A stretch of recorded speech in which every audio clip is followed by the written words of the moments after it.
Bismillahirrahmanirrahim. Assalamualaikum warahmatullahi wabarakatuh. Alhamdulillah. Allahumma salli ala Sayyidina Muhammad wa ala ali Sayyidina Muhammad. Anak-anak Ustadz sekalian, apa kabar kalian di sana, nak?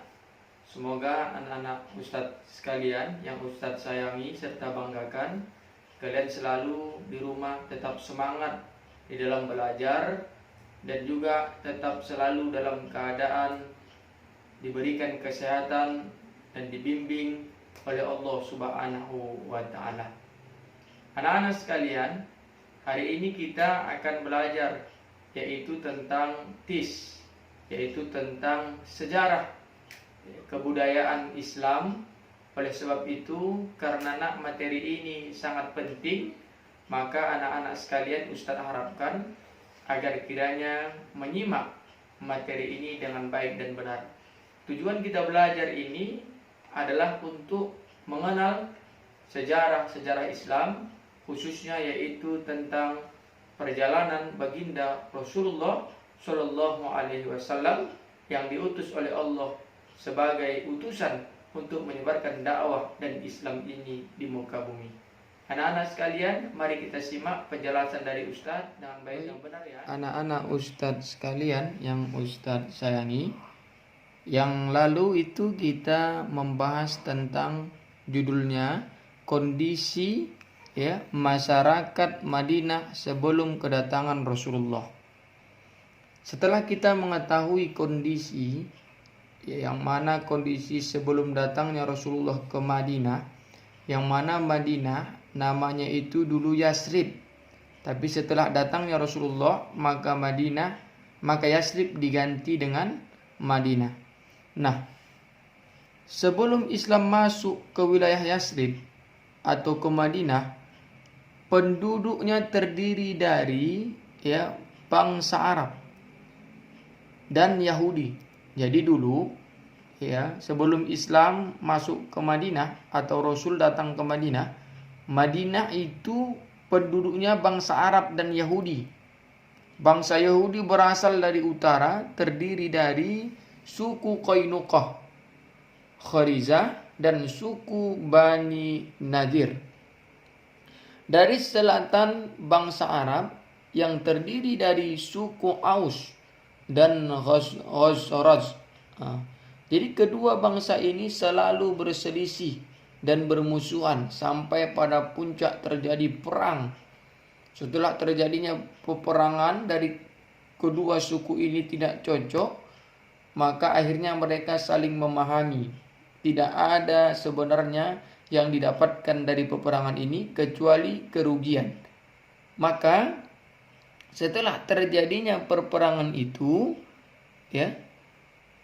pada waktu itu Nabi Muhammad bertemu dengan mereka dan menceritakan kepercayaan yang beliau anut kepada mereka tadi.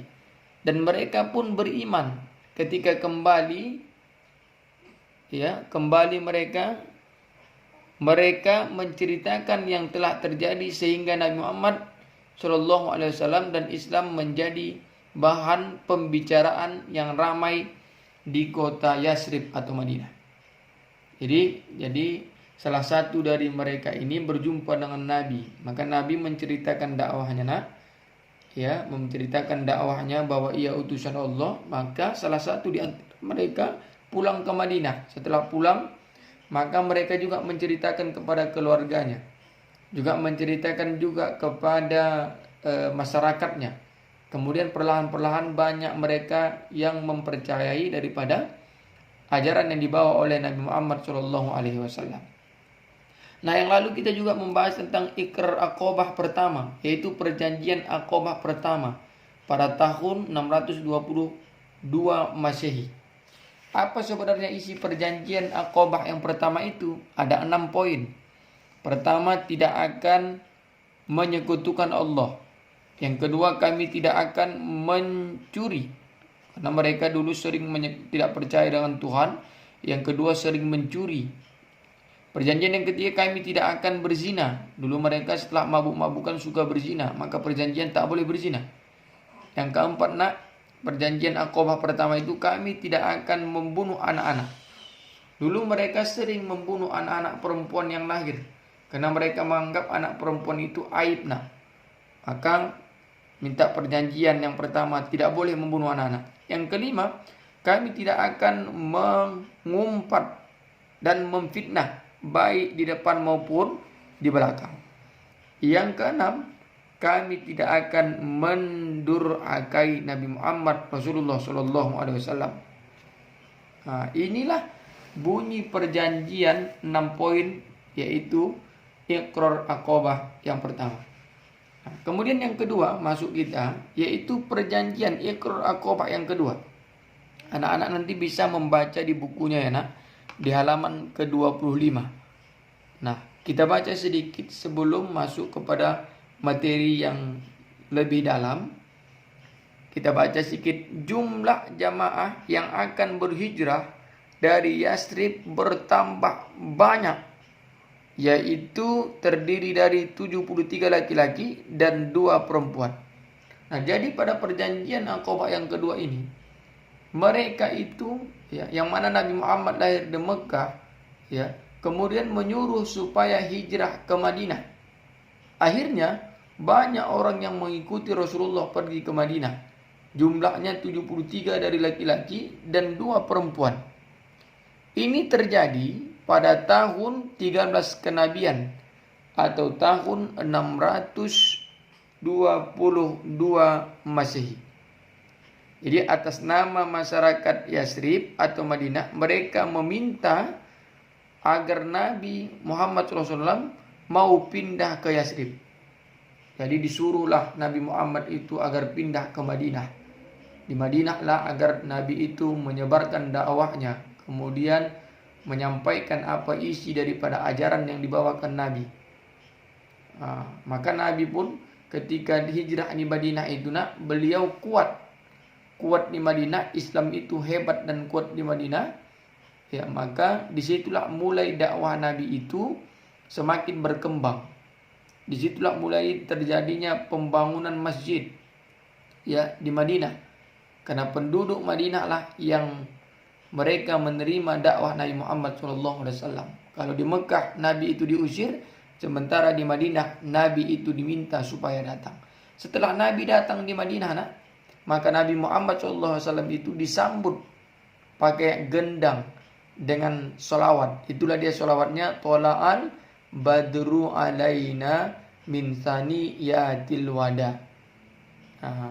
Jadi Nabi sendiri pun pergi ke Madinah itu ditemani oleh Abbas. Ini Abbas ya nak. Abbas itu paman Nabi yang masih dalam kafir, ikut di dalam pertemuan itu. Masih kafir lagi Abbas, masih ikut. Ia memberi nasihat kepada mereka. Abbas memberi nasihat seraya berkata, kamu semua maklum tentang kedudukan di kalangan kami. Sampai saat ini kami tetap membela Nabi. Jadi Abbas ini walaupun dia kafir, dia tetap membela Nabi Muhammad SAW, paman beliau ini.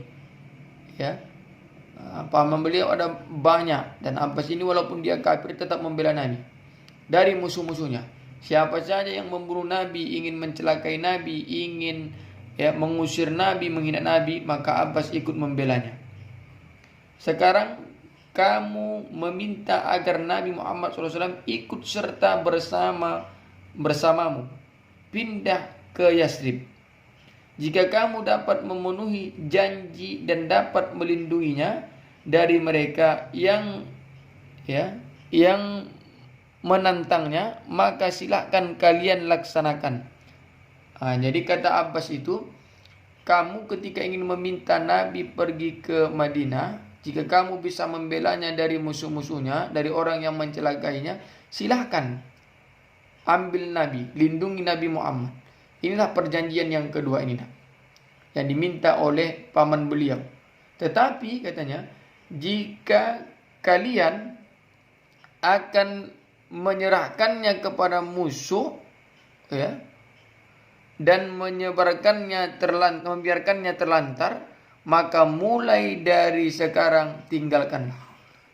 Jadi kata Abbas, kalau kalian mau membelakan silahkan ambil, pindahkan dia ke Madinah Nabi Muhammad. Tapi kalau kalian ingin menyerahkannya ke musuh, mencelakainya, maka silahkan tinggalkan Nabi Muhammad SAW. Itulah kata Abbas paman beliau. Maka kita lanjut lagi nak. Setelah mendengar keterangan dari Abbas, ya, pihak Yasrib menjawab. Jadi masyarakat Yasrib menjawab setelah apa yang disampaikan oleh paman beliau tadi. Kami sudah mendengar apa yang Anda. Maka disuruhlah Rasulullah itu berbicara. Maka setelah Rasulullah itu berbicara, sampaikanlah apa yang Anda senangi, kata masyarakat kepada Rasulullah. Dan disenangi Tuhan, kata masyarakat kepada Rasulullah. Maka Rasulullah setelah membaca beberapa ayat Al-Quran dan memberi semangat Islam, ya, Muhammad SAW menjawab, saya minta ikrar kalian, perjanjian kalian wahai masyarakat Madinah, akan membela saya seperti membela istri dan anak-anak kalian sendiri.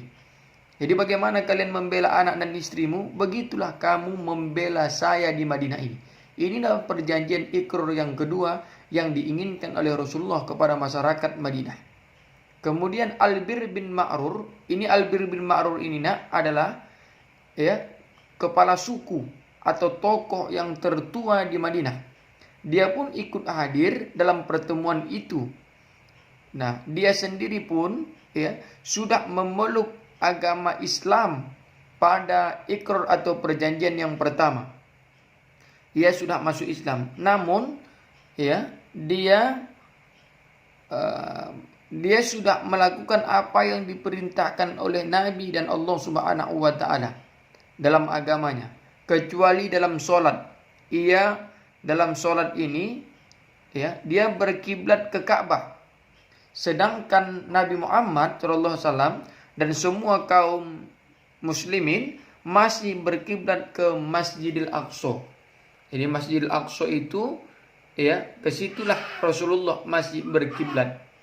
Nah, masyarakat menerima pertimbangan kepada Nabi agar Albir berkiblat ke Masjidil Aqsa. Dan Nabi Muhammad menegur Albir agar tidak berkiblat ke Ka'bah, tetapi harus berkiblat ke Masjidil Aqsa. Masjidil Aqsa itu ada di Palestina, yang hari ini Palestina sedang dibombardir, sedang ingin direbut masjidnya, ingin dihancurkan. Nah, ini materi kita ya, tentang sambungan mengenai tentang ikrar, ya, Aqabah kedua, perjanjian yang kedua. Insyaallah berikutnya kita akan membahas tentang dakwah Nabi Muhammad hijrah ke Madinah. Demikian, mudah-mudahan bermanfaat dan mudah-mudahan Ustaz harap anak-anak mengulang membaca bukunya di halaman 25 sampai 26 tentang ikrar Aqabah kedua ini. Baik anak-anakku sayang, demikian tadi pembelajaran hari ini tentang materi kita. Ya, kira-kira anak-anak Ustaz mana yang belum paham? InsyaAllah pada pertemuan berikutnya akan Ustaz jelaskan, yaitu secara lebih mudah lagi. Dan hari ini Ustaz akan berikan kalian tugas, maka mari menyelesaikan tugasnya dengan sebaik mungkin. Demikian ya nak, tetap semangat. Assalamualaikum warahmatullahi wabarakatuh.